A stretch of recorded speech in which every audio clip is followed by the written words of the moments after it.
प्रिय विद्यार्थी, हम पढ़ रहे हैं व्यवसाय अध्ययन, जिसमें अध्याय 3 नंबर हम पढ़ रहे हैं, जिसका नाम है व्यावसायिक पर्यावरण। भारत में नई आर्थिक नीति सन 1991 में भारत सरकार द्वारा बनाई गई।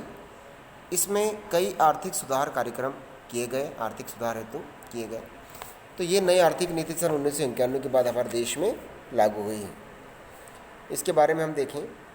देश की कमज़ोर अर्थव्यवस्था एवं धीमी औद्योगिक विकास की दर के कारण एक नई आर्थिक नीति की घोषणा की गई। इसके अंतर्गत भारत सरकार द्वारा जुलाई 1991 से नई आर्थिक नीति प्रारंभ की गई। हम नीति को उदारीकरण, वैश्वीकरण तथा निजीकरण यानी लिबरलाइजेशन, ग्लोबलाइजेशन एवं प्राइवेटलाइजेशन का नाम दिया गया। वैश्वीकरण को विश्वव्यापीकरण और भूमंडलीकरण भी कहते हैं। यहाँ हम देखें उदारीकरण यानी लिबरलाइजेशन, इसमें अर्थव्यवस्था के संबंध में उदारीकरण से आशय सरकार द्वारा ऐसी आर्थिक नीतियाँ अपनाने से है जिसमें उद्योग, व्यापार, व्यवसाय एवं अन्य आर्थिक गतिविधियों पर लगाए गए विभिन्न सरकारी प्रतिबंध पर नियंत्रण को कम या समाप्त कर दिया गया है या उन्हें उदार बना दिया गया है, ताकि निजी क्षेत्र अपना सुरक्षित विकास कर सकें। सरल शब्दों में आर्थिक उदारीकरण वह प्रक्रिया है जिसमें आर्थिक प्रतिबंधों को समाप्त करने या शिथिल करके अर्थव्यवस्था में खुलापन लाया जाता है। इससे जहां पूंजी की गतिशीलता बढ़ती है, वहां देश की अस्थिर अर्थव्यवस्था में सुधार आता है तथा वह स्वावलंबी एवं आत्मनिर्भर बनते हैं। विदेशी प्रतिस्पर्धा के योग्यता का जाता है। उदारीकरण के उद्देश्य या विशेषताएं इस प्रकार हैं।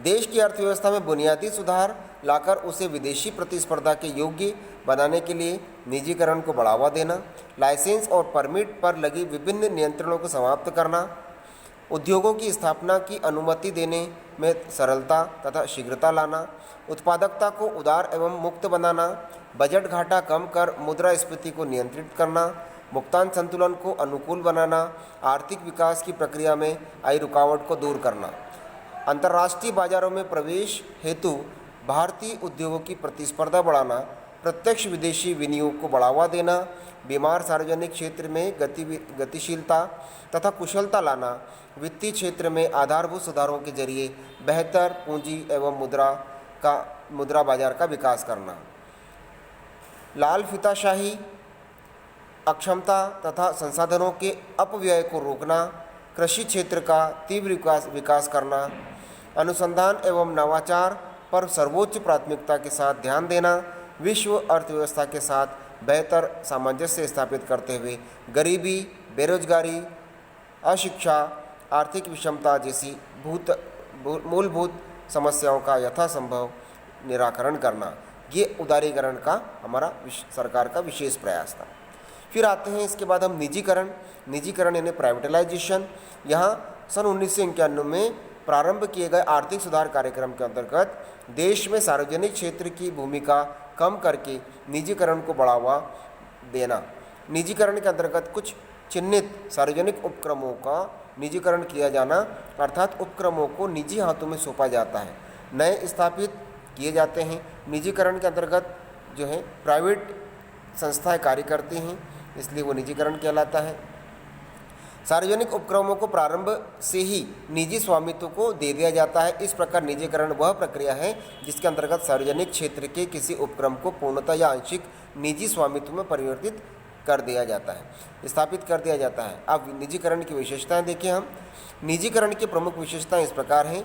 सार्वजनिक क्षेत्र की भूमिका को कम करना, स्थायी रूप से घाटे में चल रहे सार्वजनिक क्षेत्र में विनिवेश करना, प्रबंध को प्रभावशाली बनाना, सार्वजनिक क्षेत्र में से प्रतियोगिता कम कर निजी क्षेत्र को बढ़ावा देना, सरकारी नियंत्रण को कम करना। इस प्रकार के ये लाभ थे।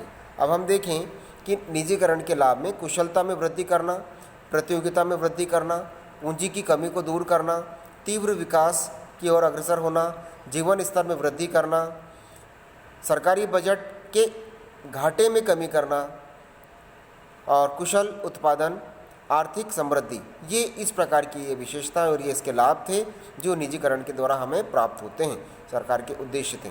फिर अब आते हैं हम नेक्स्ट सी नंबर, जिसमें वैश्वीकरण यानी ग्लोबलाइजेशन। अर्थव्यवस्था को संपूर्ण विश्व के साथ जोड़ देना ही वैश्वीकरण कहलाता है। वैश्वीकरण के अंतर्गत समस्त आर्थिक क्रियाएं जैसे क्रय विक्रय, सेवाओं का आदान प्रदान, आयात निर्यात, बैंकिंग, पूंजी निवेश वैश्विक बाजार से संपर्क में रहकर संचालित होती हैं। वैश्वीकरण में वस्तुओं, सेवाओं, पूंजी, सूचना प्रौद्योगिकी आदि का विश्व में स्वतः प्रवाह करना बना रहता है। वैश्वीकरण के अर्थव्यवस्था के क्षेत्र में पारंपरिक निर्भरता बढ़ जाती है। इसके बाद अब वैश्वीकरण की विशेषताएं भी देखिए हम।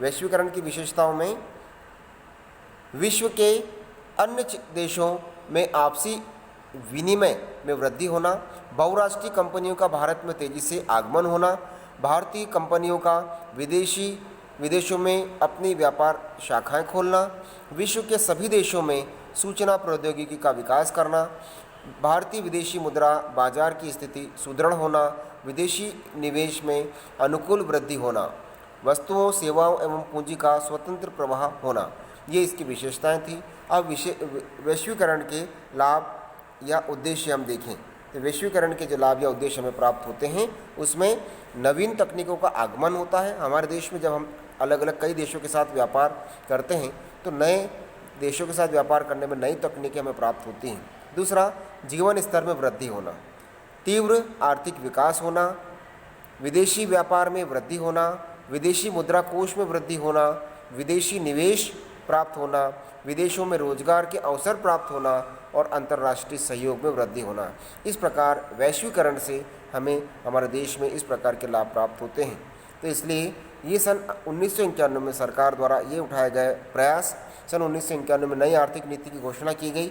इस नई आर्थिक नीति के अंतर्गत हमें इन तीनों को पढ़ना है, जिसमें उदारीकरण यानी लिबरलाइजेशन, फिर वैश्वीकरण और निजीकरण, ये तीनों हैं, ग्लोबलाइजेशन और प्राइवेटाइजेशन। इन तीनों का अध्ययन करना है। इन तीनों को आप अपनी कॉपी में लिखें और इनका अध्ययन करें।